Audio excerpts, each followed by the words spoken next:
Zbritja e Isait a.s. Isai a.s. është njëri prej pejgamberëve të Allahut lartë madhërisëm.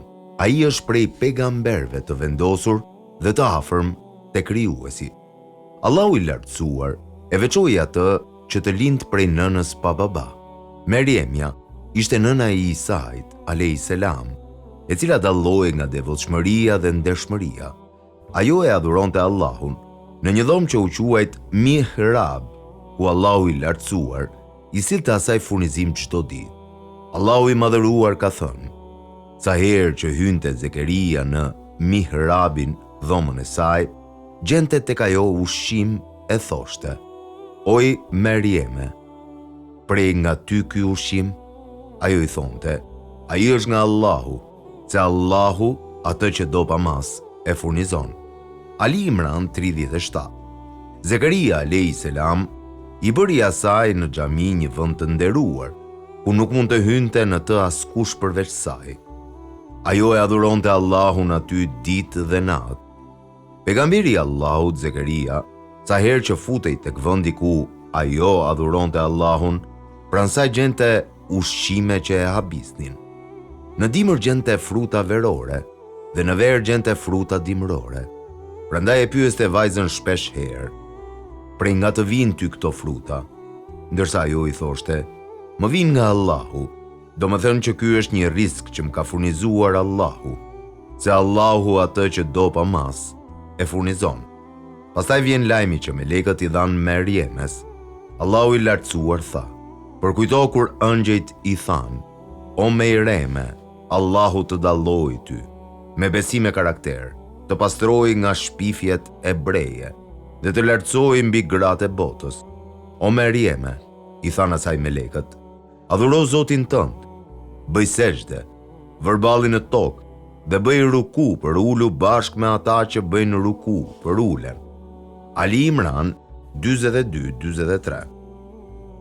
Allahu i lartë madhërisëm ka përmendur në këtë ajet se melekët e përgëzuan Meriemen se Allahu e ka veçuar dhe e ka privilegjuar atë mbi të gjitha gratë e botës në kohën e saj, duke zgjedhur pikërisht atë që të lindë një fëmijë pa baba, dhe duke e përgëzuar se ai do të jetë nga pejgamberët e nderuar.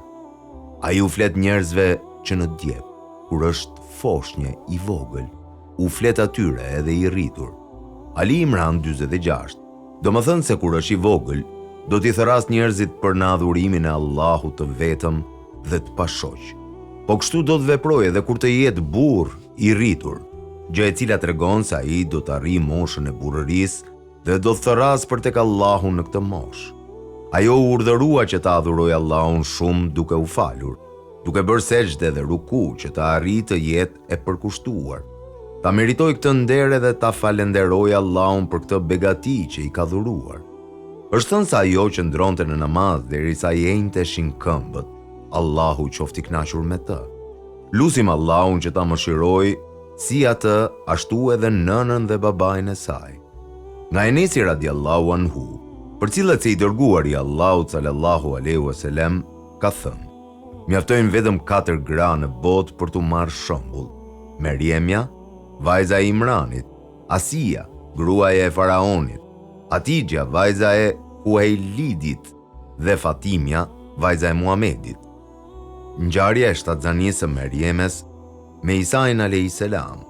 Kur i folën asaj melekët, duke i sjellë lajmin e gëzuar se Allahu e kishte zgjedhur atë edhe se do t'i dhuronte një djalë të pastër, i cili do të bëhet fisnik edhe pejgamber i dalluar, do t'ishte i nderuar dhe i ndihmuar me mrekulli.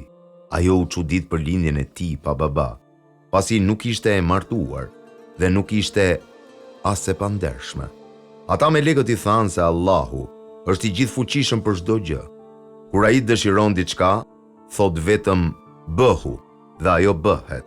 Atëherë ajo u pajtua me këtë dhe ju dorëzua vullnetit Allahut, duke e ditur se do të ketë sprova të rënda dhe se njerëzit, duke mos e ditur dhe kuptuar çështjen e saj, pa menduar fare, do ta akuzonin dhe do ta përgojonin atë, sikurse edhe bën. Meriemja dilte nga tempulli vetëm gjatë kohës së të përmuajshmeve për ndonjë nevojë të pashmangshme ose për shkak të punëve të domosdoshme, siç është furnizimi me ujë, ushqime e tjerë. Kështu një ditë duke dalë për një nga nevojat e përditshme, ajo u tërhoq, përkatësisht u veçua në anën lindore të xhamisë Aksa në Jerusalem, ku Allahu i dërgoi shpirtin besnik Xhibrilin alayhis salam, i cili ju paraqit asaj në formën e një burri. Duke e parë atë, ajo thirri dhe tha: "Kërkoj mbrojtjen e të gjithë mëshirshmit prej teje, nëse je që i friksohesh atij." Domethënë, nëse je njeri i devotshëm që i friksohesh Allahut, unë kërkoj mbrojtjen time tek Allahu prej teje, ndaj mu largohe më lër të lirë. Ai, Xhibrili, tha: "Unë jam vetëm i dërguar, melek, për të dhuruar ty një djalë të pastër, pejgamber." Domethënë se meleku ju drejtua asaj duke i folur, se unë nuk jam njeri, por Allahu më dërgoi tek ti që ta dhuroj ty një fëmijë, një djalë të pastër, i cili do të jetë pejgamber. Ajo tha: "Si do të kem unë një djalë? Domethënë, si do të kem unë fëmijë? Apo prej nga do të kem unë një djalë? Kur mua nuk më shafruar njeri, nuk jam e martuar, e as nuk kam qenë e pamoralshme." Domethënë, duke qenë se unë nuk kam burr dhe nuk bëj vepra të turpshme. Ai tha: "Kështu është kjo. Zoti yt ka thënë, kjo për mua është e lehtë." E habitur plotësisht se si ka mundësi që një grua e virgjë dhe e pamartuar të mund të lindë një fëmijë pa pasur kontakt me një burr, meleku i përgjigjet se ky është premtimi i Allahut dhe se ai do ta krijojë prej saj një djalë të pastër. Kjo për mua është e lehtë. Domethënë, kjo është më se e lehtë për Allahun. Ai mund ta bëjë një gjë të tillë, pasi ai është i plot fuqishëm për çdo gjë dhe mbi çdo gjë e si rrjedhoi, ai mund të bëjë çfarë të dëshirojë. Thënia e tij: "Dhe do ta bëjmë atë argument për njerëzit." Domethënë se krijimi në këtë mënyrë do të jetë argument për mbar njerëzimin se Allahu posedon fuqi të plot, absolute të krijojë ashtu siç dëshiron vetë, sepse ai është i madhërishmi, fuqi ploti. Allahu i lartë madhëruar e krijoi Ademin pa femër dhe pa mashkull. Havan e krijoi nga mashkulli e pa femër. Isain e krijoi nga femra pa mashkull, ndërsa njerëzit e tjerë, krijesat e tjera, i ka krijuar nga të dy. Allahu i lartësuar thot: "Dhe shembullin e Merjemes, të bijës së Imranit, e cila e ka ruajtur vigjërinë e vet, e ne frym brenda saj nga shpirti ynë." Tahrim 12. Domethënë se Xhibrili ka fryrë në mëngën e saj, e kjo frym është lëshuar deri tek ena e fëmijës, me që rast ajo me një herë ka mbetur 7 zën, ashtu si që mbesin 7 zën gratë e tjera duke pasur kontakt me burrat e tyre. Kur Xhibrili i fryu Merjemes, nuk qëndroi përballë saj, por i fryu në mëngë dhe nga aty fryma është lëshuar deri tek ena e fëmijës, ku edhe është ndalur. Në këtë kuptim është edhe thënia e të lartë madhërishmit: "Ne frym brenda saj nga shpirti ynë." Gjithashtu Allahu i lartësuar thot: "Ajo e barti atë Isain, andaj me të në bark u izolua në një vend të largët." Merjem 22. Këtë pra tërheqen në një vend të largët, Merjemja alayha selam e ka bërë pasi nuk mund të qëndronte mes njerëzve 7 zën. Ajo e dinte se shumë prej tyre do ta akuzonin dhe do të shpifnin kundër saj. Prandaj kur shenjat e 7 zanisë u bën të dukshme, ajo u tërhoq duke u larguar nga njerëzit në një vend të largët. Lindja e Isait alayhis salam. Allahu i lartësuar thot: "Dhimbjet e lindjes e detyruan atë që të shkonte te trungu i një hurme." Ajo tha: "As sikur të kisha vdekur para kësaj ngjarjeje dhe të isha harruar krejtësisht." Suretu Merjem 23. Domethënë se dhimbjet e lindjes e detyruan atë që të strukej në trungun e një palmeje në Betlehem, dhe nga që ato ishin shumë të mëdhaja, ajo thot se vdekja do të kishte qenë më e mirë për të para këtyre dhimbjeve. Përkatësisht, Merjemja e dinte se kur të paraqitej në vendin e saj me fëmijën në krah, njerëzit nuk do t'i besojnë, do ta përgojojnë edhe do ta përgënjeshtrojnë pa marrë fare parasysh faktin se ajo ishte shembulli i një gruaje të devotshme, e cila ishte veçuar dhe ishte të rrequr në vetminë e tempullit dhe pa marrë parasysh se ajo rrithte nga një shtëpi e devotshme dhe pejgamberësh. Për këtë shkak, brengat e nxitën të dëshironte që të kishte vdekur para kësaj, apo të mos ishte krijuar fare. E prej së poshtmi atë e thiri Gjibrili: "Mos u brengos, Zoti yt bëri pranë teje një përrock uji, do më thënë bëri që poshtë teje të rrjedh një burim. Shkunde trungun e palmës që të bien mbi ty hurma të freskëta. Ha, pi edhe qetësohu.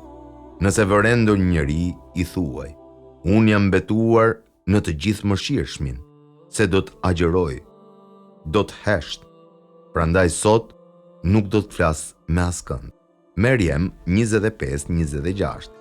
Do me thënë, ha, pije dhe pastaj merr fëmijën tënd në krah dhe shko tek populli yt.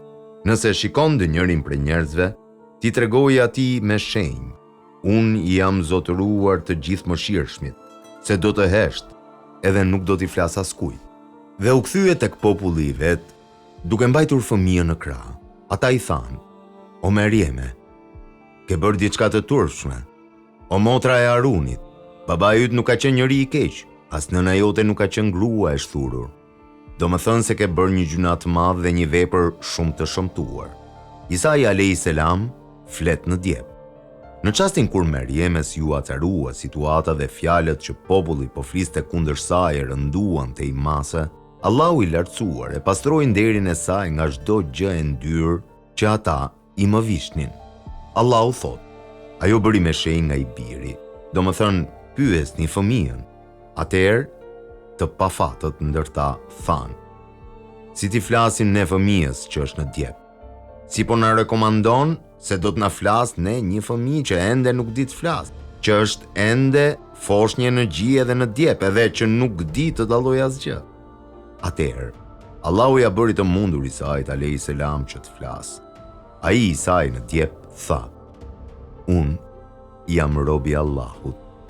Ai më ka dhënë librin, Injilin, dhe më ka bërë pejgamber, dhe më ka bërë të bekuar kudo që t'jem.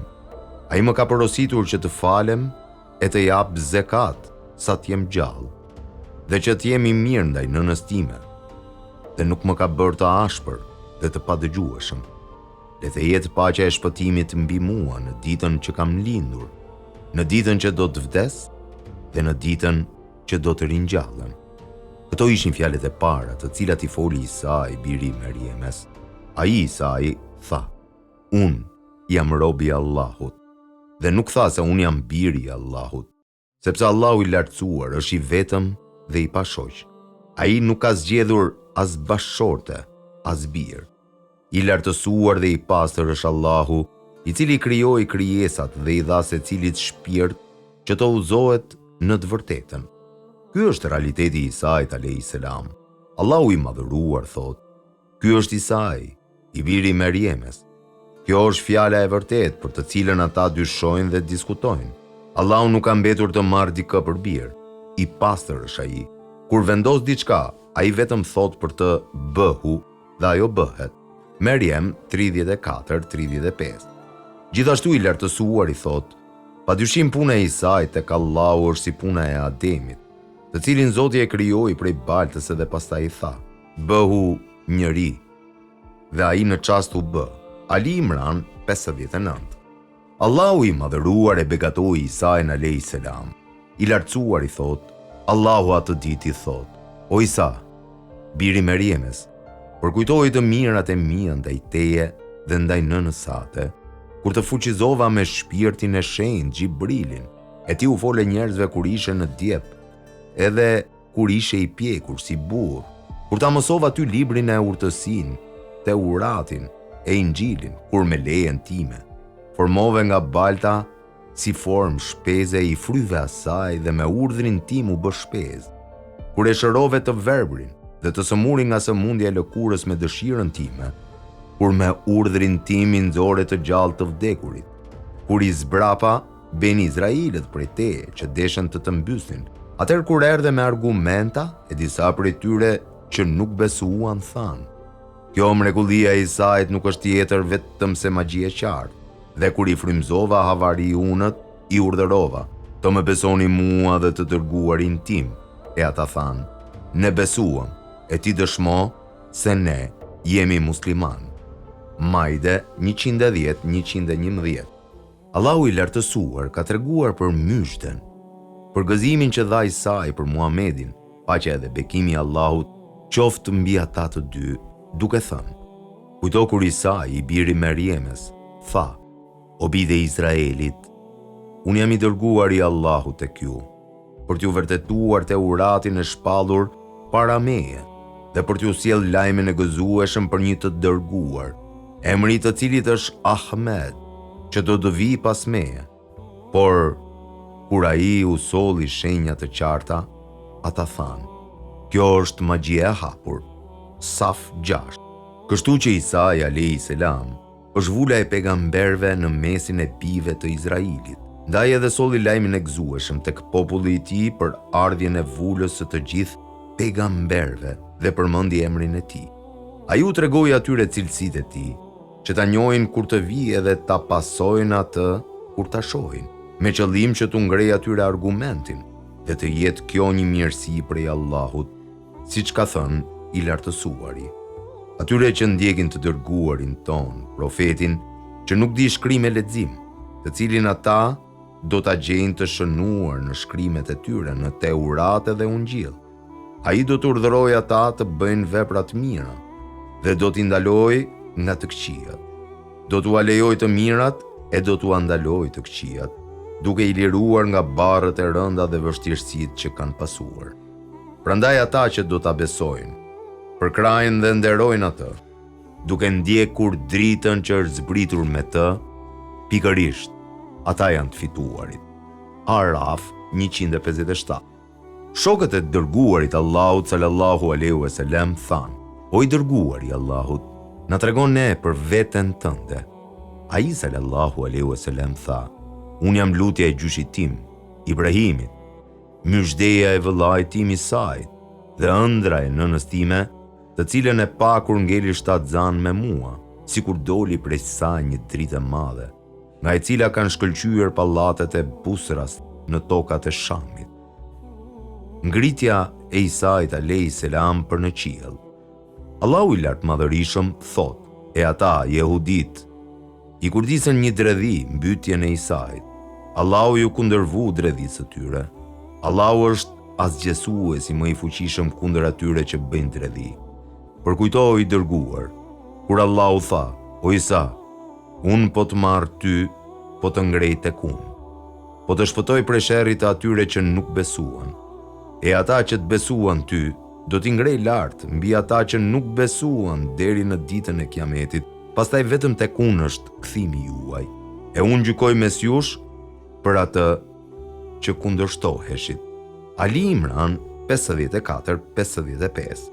Gjithashtu i lartëmadhërishmi thot: "Madje për shkak të thënies së tyre, ne kemi mbytur Mesiun, Isain, birin e Merjemes, të dërguarin e Allahut.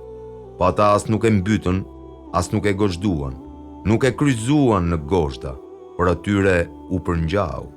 Ata që nuk u pajtuan rreth mbytjes së tij, janë në dilemë për të, për mbytje, e nuk kanë për të kur far dijet sakt, përveç që iluzojnë. E ata me siguri nuk e mbytën atë.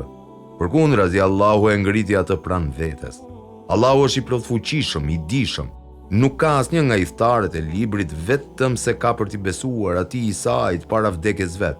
E në ditën e gjykimit, ai dëshmon kundër tyre." Nisa 157-159. Këtu i lartëmadhërishmi tregon se Isai e ka ngritur në qiell dhe kështu e shpëtoi prej atyre që deshën ta dëmtojnë. Ata ishin prej qifutëve, të cilët e denoncuan atë tek njëri prej mbretërve mohues të asaj kohe. Ai urdhëroi që Isai të kryqëzohet, të gozhdohet, të varet dhe të vritet. Kur ushtarët u nisën për ta kapur Isain a.s., ai ndodhej në shtëpinë në Beitul Maqdis, tek shtëpia e shenjtë në Jeruzalem. Në momentin që duhej të deportonin dhe të hynin në shtëpi, Allahu bëri që njëri nga nxënësit, ose ai i cili e tradhoi Isain a.s., si përngjajnë në mënyrë identike, ndërsa atë, Isain, Zoti i gjithësisë e kishte ngritur lart në qiell. Kur ushtarët hyn në shtëpi e pan personin, i cili dukej si Isai dhe e kapën menjëherë duke menduar se kapën me të vërtetë atë që kërkonin. Ata e goditën, e fshikulluan, i vunë në kokë ferra dhe gjëmba sikuror në mënyrë që ta poshtronin dhe e gozhduan, kryqëzuan. Shumica e të krishterëve, të cilët nuk e dinin se ç'ndodhi me të vërtetë me Isain alayhis salam, ju besuan jehudinëve dhe asaj që pan gjatë kryqëzimit të zëvendësuesit të Isait, duke devijuar në rrugë të gabuar. Allahu i Madhërisëm na ka treguar me fjalët e tij se nuk ka ndonjëri prej ehli kitabit, xifutëve dhe të krishterëve që të mos i besojë pejgamberisë së Isait përpara se ai të vdes. Ditën e Kiametit, ai Isai do të bëhet dëshmues i së vërtetës kundër tyre. Emërtimi i tij alayhis salam si El Mesih. Isai alayhis salam u quajt Mesih për arsye se sa herë që ai fërkonte dikë të sëmur ose me tmeta, ai shërohej. Kjo është arsyeja më e saktë që ai është emërtuar Mesih. Thuhet se merr kuptim me mësu, i lyer, nga që ishte i lyer me vaj kur doli nga barku i nënës së tij. Thuhet se Zekeria e fshiu atë kur lindi. Thuhet se u quajt kështu nga që e shkelte tokën, domethënë udhtonte shumë nëpër të. Thuhet se mori këtë emër me që i kishte shputat e këmbëve të rrafshta. Thuhet se Mesih domethënë besnik.